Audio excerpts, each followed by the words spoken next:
विजेता सिंह आपके साथ बीएसटी के चैप्टर नंबर 1 का पार्ट नंबर 2 लेकर आपके साथ स्टार्ट करते हैं। और स्टार्ट करने से पहले एक स्लोगन आप सभी बच्चों के लिए, पंखों को खोल जमाना उड़ान देखता है। पंखों को खोल जमाना उड़ान देखता है, जमीन पर बैठ कर क्या आसमान देखता है। इसी के साथ स्टार्ट करते हैं आज का चैप्टर। अब तक का सबसे कंफ्यूजिंग पॉइंट जो है इस चैप्टर का, उसे लेकर मैं हाजिर हुई हूँ आप सबके साथ कि मैनेजमेंट साइंस है या आर्ट है। तो मैनेजमेंट को आप कहाँ रखेंगे? एक प्रोफेशनल स्किल है मैनेजमेंट। तो तीनों के बीच का पहले डिफरेंस देखिए कि कैसे आप इसको साइंस मानेंगे या आर्ट मानेंगे। सबसे पहले बात साइंस की करते हैं। साइंस क्या बोलता है? Science is a discovery. आज तक हमने साइंस के बैकग्राउंड में जो भी पढ़ा है वो किसी साइंटिस्ट के द्वारा उन लॉज को प्रूव किया गया है, वो प्रैक्टिकल रहे हैं, इसीलिए वो साइंस है। लेकिन मैनेजमेंट में कितने प्रैक्टिकल रहे हैं, इसको कहना कितना पॉसिबल होगा। सपोज मेरे हैंड में ये मार्कर है, लॉ ऑफ ग्रेविटी ढूंढने के बाद हमें पता चला कि मार्कर को अगर मैं ऊपर से हैंड से छोड़ देती हूँ तो ये नीचे गिरेगा। इसी तरीके से तमाम लॉज आप में से बहुत से बच्चे जो साइंस स्ट्रीम से पढ़ते हो और आगे जाके आपको साइंस में स्पेशलाइजेशन करना है, किसी को डॉक्टर बनना है, किसी के अपने ड्रीम्स है, तो आप उस स्पेशलाइजेशन की डिग्री में आगे बढ़ते हो, यानी साइंस स्ट्रीम को चूज करते हो। इसी तरीके से कुछ बच्चे जो कॉमर्स पढ़ रहे हैं और बीएसटी पढ़ रहे हैं, आगे जाके वो सीए करना चाहते हैं या एमबीए करना चाहते हैं, बीकॉम करना चाहते हैं, बीबीए करना चाहते हैं, उन तमाम सीरीज में। तो कुछ पॉइंट हमें बताते हैं कि साइंस मैच करता है, साइंस जैसा ही है मैनेजमेंट, और कुछ पॉइंट आपको बोलते हैं कि नहीं, ये साइंस जैसा नहीं है, वहाँ पे सब कुछ प्रूफ नहीं किया जा सकता, कोई डिस्कवरी नहीं है। इस तरीके से जहाँ पे हमारे सारे पॉइंट जिस चीज से मैच करेंगे, वहाँ पे हम लोग क्या बोलेंगे कि ये साइंस है। देखिए क्या बोलता है management as a science.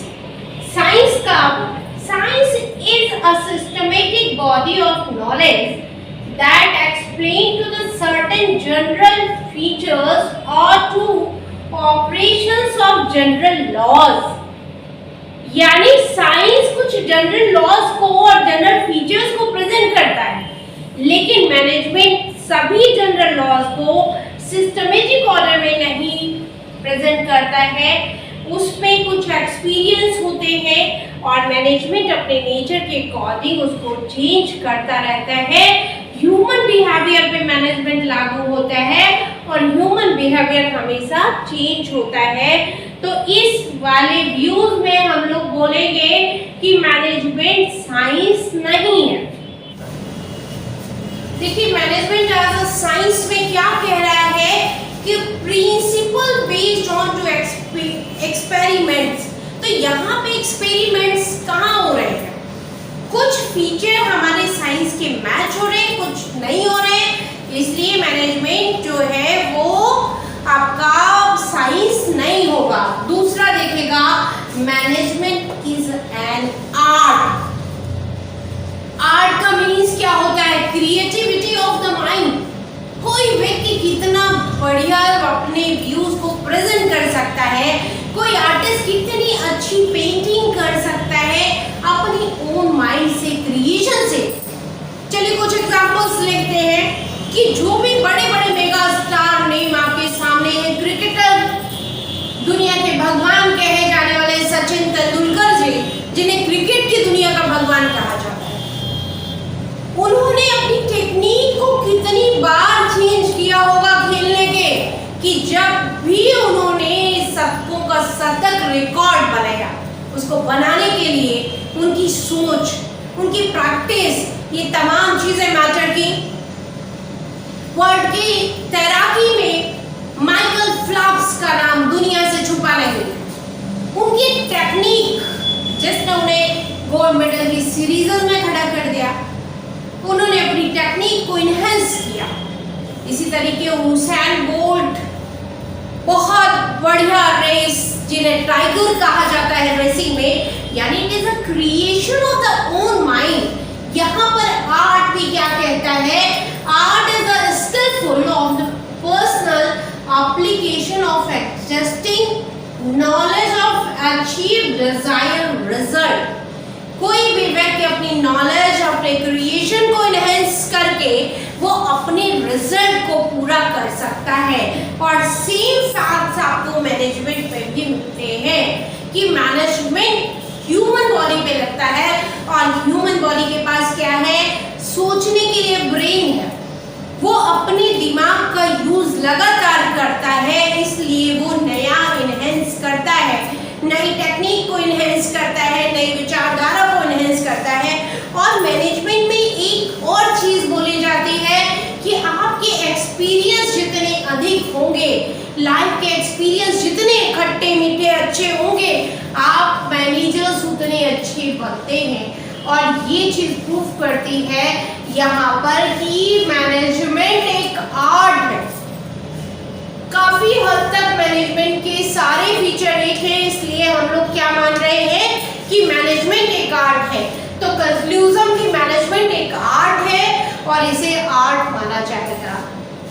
Next one देखिए, management as a professional. Professional का मीन्स जो लोग अपने प्रोफेशन में टॉप पर होते हैं, जिन्होंने अपने आप को इनहेंस कर रखा है, उन्हें हम प्रोफेशनल बोलते हैं। A profession is a well defined body of a knowledge which learn to intelligence with to organization senses। किसी ऑर्गेनाइजेशन को रन करने के लिए उसके सेंसेस कितने अच्छे होंगे, इसे हम लोग एक प्रोफेशनल मानते हैं। I hope everyone clear। If any doubt please you comment। देखिए नया टॉपिक यहाँ पे कि क्या बोल रहा है, लेवल ऑफ मैनेजमेंट की बात हो रही है। लेवल का मतलब क्या है, एक पिरामिड स्ट्रक्चर बनाया हम लोगों ने एज अ पिरामिड। सबसे पहले मैनेजमेंट की टॉप लेवल है, देन मिडिल लेवल है, और उसके बाद लोअर लेवल। पिरामिड का मीन क्या होता है कि सभी एक दूसरे से जुड़े होंगे एज इट इज, और वो एक यूनिट के तरीके से वर्क करते हैं। कैसे, तो किसी भी ऑर्गेनाइजेशन को रन करने के लिए सबसे पहले जो टॉप लेवल पे बैठे हुए लोग हैं, जिन्होंने सबसे पहले किसी चीज की प्लानिंग की होगी, उस प्लान को उन्होंने डायरेक्शन दिया है कि आप कैसे उसको आगे बढ़ाओगे। टॉप लेवल पे कौन से लोग हैं किसी ऑर्गेनाइजेशन या कंपनी के, चेयरमैन है, जनरल मैनेजर है, प्रेसिडेंट है, वाइस प्रेसिडेंट है, सीईओ है कंपनी के। ये लोग टॉप लेवल पर बैठे हुए लोग हैं जिन्होंने कंपनी के लिए सबसे बेहतरीन प्लान बनाए हैं, और वो उसे डायरेक्टली इनहेंस नहीं करते, इसलिए वो उसे मिडिल लेवल को ऑर्डर देंगे कि मिडिल लेवल जो है वो कोऑर्डिनेट करे लोअर लेवल पे काम करने वालों से। तो एक और चीज कि टॉप लेवल और लोअर लेवल के बीच की कड़ी कौन, मिडिल लेवल। मिडिल लेवल में काम करने वाले लोग इन दोनों को जोड़ने का काम करते हैं। और मिडिल लेवल में कौन है, जो लोग ऊपर से जितने भी डायरेक्शन आए, जितने भी रूल्स आए ऑर्गेनाइजेशन के फेवर के लिए, उनको इम्प्लीमेंट कराने का वर्क करते हैं, जिसमें परचेज मैनेजर है, सेल्स मैनेजर्स हैं। किसी भी कंपनी के लिए सेल मैनेजर या मार्केटिंग मैनेजर का बहुत इंपॉर्टेंट रोल होता है, और उनके बगैर कोई ऑर्गेनाइजेशन, कोई कंपनी कभी रन नहीं होती, एक अच्छे रिजल्ट्स नहीं आते। तो इनमें बहुत सारे मैनेजर्स हैं जो मार्केटिंग करते हैं, और वो मार्केटिंग के नए नए टूल्स लेकर आते हैं कि किस तरह से ऑर्गेनाइजेशन को और डेवलप किया जा सकता है और बेहतर। और सबसे लोअर लेवल, जिसको लोअर बोलते हैं, वो सबसे इंपॉर्टेंट कड़ी होती है किसी भी ऑर्गेनाइजेशन की। कैसे?